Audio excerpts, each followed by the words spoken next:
Oi, pessoal! O vídeo de hoje é sobre o filme Feios, da Netflix e dirigido por MCG. É isso aí, gente. O filme trata de uma sociedade distópica e eu aprendi mais direitinho o que que era isso depois que a Sofia me explicou. Distopia é o contrário de utopia, um futuro problemático e levantado, né, para trazer uma crítica social. Esse tipo de filme ele fez muito sucesso no início dos anos 2010. A gente teve Jogos Vorazes, que é um filme maravilhoso. Teve outros não tão bons, como o Doador de Memórias, que eu particularmente não gosto, mas tinha Meryl Streep no elenco, era um filme também uma super produção. E depois ele foi meio que sendo esquecido, até que recentemente a gente teve um prólogo dos Jogos Vorazes, que foi A Cantiga dos Pássaros e das Serpentes. Eu gostei muito desse prólogo e mostrou então que esse tipo de crítica social feita por meio de um futuro exagerado, que mostra questões do presente de maneira exagerada, né, melhor dizendo, e para nos levar à reflexão, é ainda algo muito bem-vindo. Então, Feios, embora seja adaptação de um livro daquela época, do Scott Westerfeld, ele tem essa vibe de uma distopia. Pois bem, então lá nesse futuro, nesse futuro que existia, era o desejo de perfeição. Você adquiria o direito de se tornar perfeito ao completar 16 anos. Quando você completava, você saía, faria essa cirurgia que te colocaria perfeito. Você, inclusive, poderia escolher a cor dos seus olhos, a cor dos seus cabelos. Não ia gastar mais com salão de beleza, pronto. Nossa, ia economizar demais. E aí você ficava, corrigia tudo, corrigia traços, né, que não estavam legais, que não seriam considerados perfeitos, e pronto. E vivia também numa parte da cidade em que você tinha direito a tudo. Festas, não tinha conflitos, ninguém tinha inveja de ninguém, porque todo mundo era perfeito, e tava lá naquele negócio. E os feios, que viviam em outro lugar, né, da sociedade dos feios, eles ficavam sonhando até o dia de fazer os 16 anos, de acontecer tudo legal, para chegar aos 16 anos como se fosse a libertação. Mas a libertação para você se tornar perfeito. Tudo ia bem, mas eis que de repente o namorado da atriz principal, ele vai primeiro e A ela... Joey King, né, que faz o papel principal. Isso. Ele vai primeiro e ela fica amiga de uma outra personagem. Que, aliás, eu fiquei pensando assim, gente, os feios eram tão bonitos, o que eu seria lá? Porque Nós seríamos os monstros da história. essa é de origem asiática, a menina é uma gata, então não entendi. Bom, aí ela é contagiada pelo desejo dessa gata de não ceder aquilo. Por que a gente tem que ser perfeito? Por que a gente tem que ir pra lá? Ela fala, nossa, a personagem principal, mas eu me preparei o tempo todo para isso. Lá é o que há. Quem disse para você? Você já comprovou isso? Quem sabe o que há existe outro lugar? Não, eles já falaram com a gente, o único lugar que existe é aqui. Aí, no desenrolar do filme, a menina mostra que não, que existem outros lugares.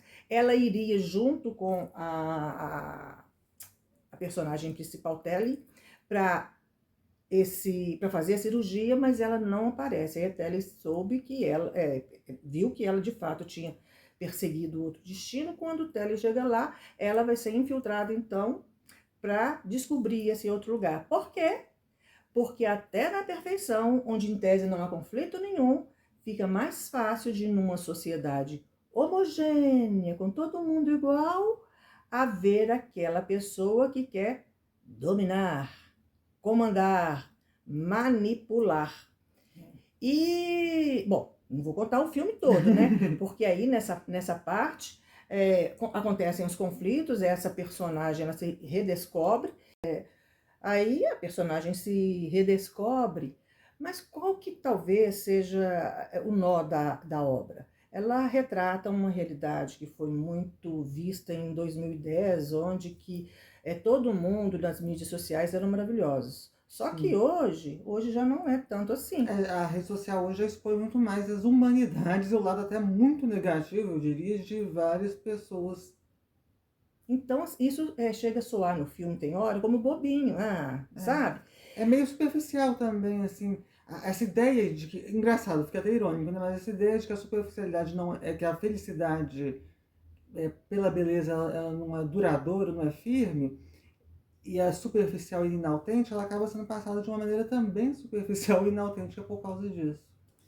Então, a lição seria, né, que nessa sociedade em que tudo é perfeito, em que não há conflitos, também é um tédio, e deve ter alguma coisa por trás disso, e é o que a gente já sabe e já fala tanto, né? A criatividade, os grandes lances, o grande barato são exatamente as diferenças que eu e a Sofia comentamos. Que lá nos feios, a gente, não, a personalidade desse, nossa, que o namorado dela era chamado de nariz, porque tinha um narigão, mas isso compunha as características da pessoa e era bacana. Sim. Bom, eu fiz uma colinha aqui porque o filme, ele foi baseado, né? No livro, deixa eu ver, no livro, anotei Do aqui. Scott Westerfeld. Exatamente, que é um livro de 2003. Mas vamos ver a nota que a Sofia vai dar, né? Porque eu acho que eu gostei mais do que ela. Antes de falar da nota, eu vou dizer por que eu não gostei tanto. Eu adoro o MCG, que é o diretor desse filme. Desde que eu vi As Panteras, eu era criancinha, eu super amo o ritmo de videoclipe, o jeito rápido, divertido, engraçado, bem-humorado, que ele comanda todos esses filmes. Isso inclui, por exemplo, A Babá, que é um filme de terror, a comédia de Trocados, a própria continuação de As Panteras Detonando. Amo isso tudo, adoro isso tudo. Só que, no caso de Feios, por ser uma distopia mais séria, que depende então de uma reflexão maior, eu acho que eles escolheram um grande diretor, mas que não combina com esse tipo de história. É o caso, por exemplo, de quando escolheram a Chloe Zhao, que é uma diretora até ganhadora do Oscar, com um estilo super contemplativo, reflexivo, para dirigir um filme de super-herói da Marvel, que foi o Eternos. E aí, eu acho que esse foi o grande erro dos realizadores do filme, embora eu admire muito o trabalho do MCG. Eu acho até que isso refletiu nas interpretações, porque a Joe King, por exemplo, ela está muito sensal, embora ela tenha essa ideia de coragem, de determinação de uma personagem protagonista de distopia, mas ela não vai muito além disso. E até a Laverne Cox, que é uma atriz que eu gosto, já foi indicada a 4 Emmys, enfim, é uma atriz muito poderosa quando ela está em cena. Eu não vi esse poder todo dela, não. Nem achei ela tão particularmente assustadora assim como a vilã da história. E nota? 4.